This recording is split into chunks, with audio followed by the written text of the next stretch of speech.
Hari yang lalu ya, hari Rabu tanggal 16 Desember 2020 itu telah diadakan pertemuan antara Rizky Putri Delina yang kami dampingi selaku kuasanya dengan pengacaranya Teddy Pardiano. Nah, jadi kami tegaskan bahwa tidak ada perbuatan melawan hukum yang dilakukan oleh Putri Delina. Dan yang sangat disayangkan kan Pak Teddy tidak hadir. Sedangkan di media kan beda kan ceritanya bahwa Pak Teddy kan sudah memanggil berapa kali, terus juga sudah pengen ketemu katanya berapa kali.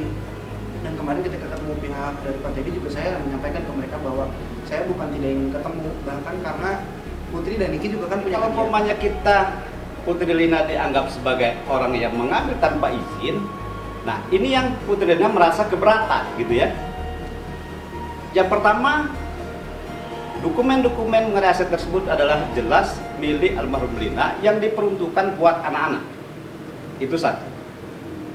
Yang kedua, bahwa Pak Teddy juga sudah memberikan kuasa, silakan untuk mengambil, dan kuncinya juga ada di Putri Delina. Satu. Saya sedih sebenarnya gitu ya, karena di gimana pun adik Bintang itu adik saya gitu ya, adik Putri gitu. Dan kalau ngomongin tidak ada perhatian, saya masih banyak bukti gitu ya.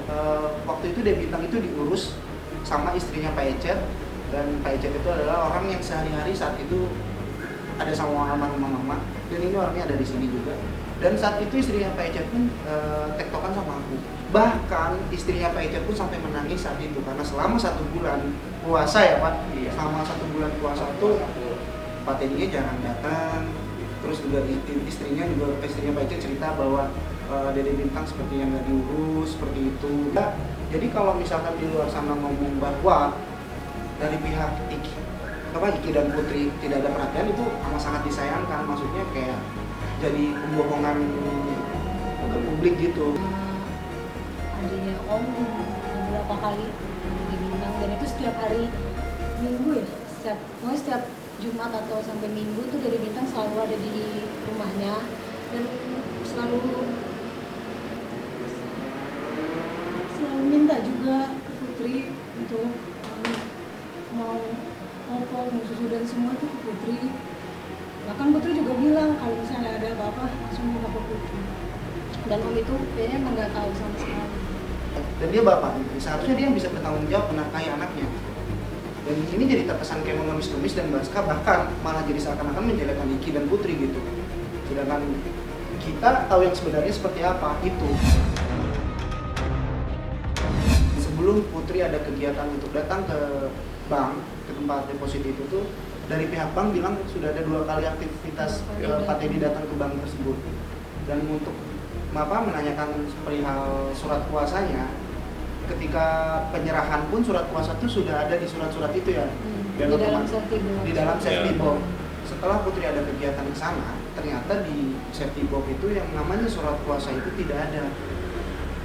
Itu satu yang pastinya juga jadi pertanyaan buat kita. Emang bukan hak saya dan emang besar juga saya udah sampaikan gitu, kayak berliannya kan itu udah saya kasihin juga, ada videonya sama di boxnya di sana ditaruh di bank swasta itu. Ya kemarin hari Senin saya sama Teh Putri ketemu, udah surat kuasa udah dikasihin semua. Yang kemarin ada bilang kosan, itu juga emang dulu mungkin ceritanya itu kan Iki naruh uang nitip ke almarhum ibunya gitu, sekitar 3-4 M gitu. Nah dari situ ibunya sempat bilang, ini uang AA, biarin aja mah, nanti aja. Akhirnya mungkin almarhumah kan takut kepake, akhirnya diinvestasikan. Itu juga kosan belum ada nama sampai sekarang. Belum ada nama, tinggal nanti kalau Aiki bersedia ketemuan nanti ke notaris. Di safety box kemarin ada di bank gitu ya, udah ditaruh biar lebih aman lagi. Jadi di situ udah ada sertifikat tanah, di sertifikat rumah, sertifikat ibaratnya usaha, semua ada di sana semua. Si Kang Teddy ini memperjuangkan hak anaknya kan gitu. Walaupun dia sebenarnya sebagai salah satu ahli waris dari almarhum istrinya. Adalah jangan pernah menguasai hak orang lain gitu. Jangan menguasai mengambil hak orang lain. Ini kan ada haknya Teddy, ada hak anaknya, kasih dong gitu. Putri sendiri gimana Kang Sule? Putri sempat jatuh sakit kemarin Kang Sule. Itu karena kecapean aja.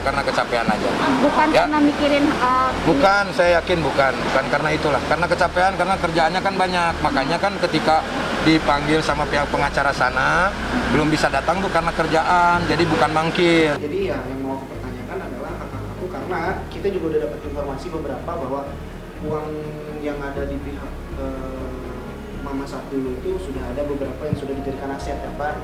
Contoh kayak misalkan ada kos-kosan, Ya. terus ada apa? Villa, Ada villa, villa. Villa, terus juga apa lagi? Ya ada toko material gitu ya. Ada beberapa, intinya ada beberapa yang memang sudah dijadi di aset. Nah, yang mau dipertanyakan adalah otomatis itu kan hak saya.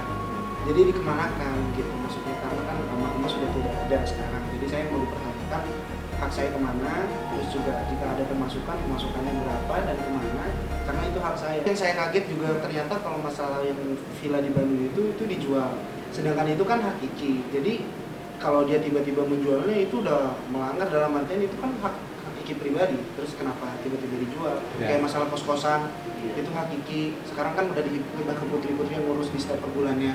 Jadi putri ada yang maksudnya per bulannya itu putri yang ngurus semuanya, dan tiba-tiba ada dari 2 orang terus ditaruh di sebuah media website itu bahwa itu mau dijual. Itu kan maksudnya jadi kenapa sampai sebegitunya gitu maksudnya. Ya, intinya kita di sini tidak menuduh atau Menuduh sama apapun, sekali. kita hanya Pertanyakan.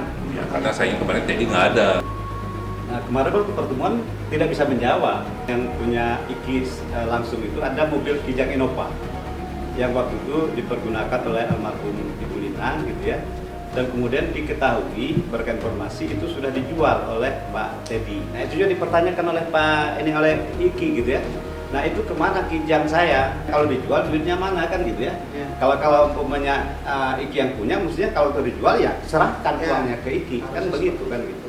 Nah itu yang dipertanyakan oleh Iki. Nah kita tidak tahu kalau kemarin bisa hadir mungkin bisa langsung jawab beliaunya kan gitu ya. Kita akan berusaha maksimal secara kekeluargaan.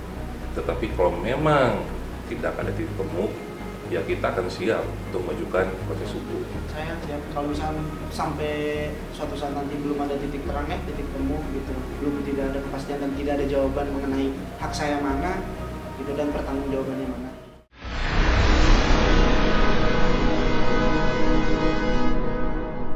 Jadi jangan lupa untuk subscribe Cumi Cumi.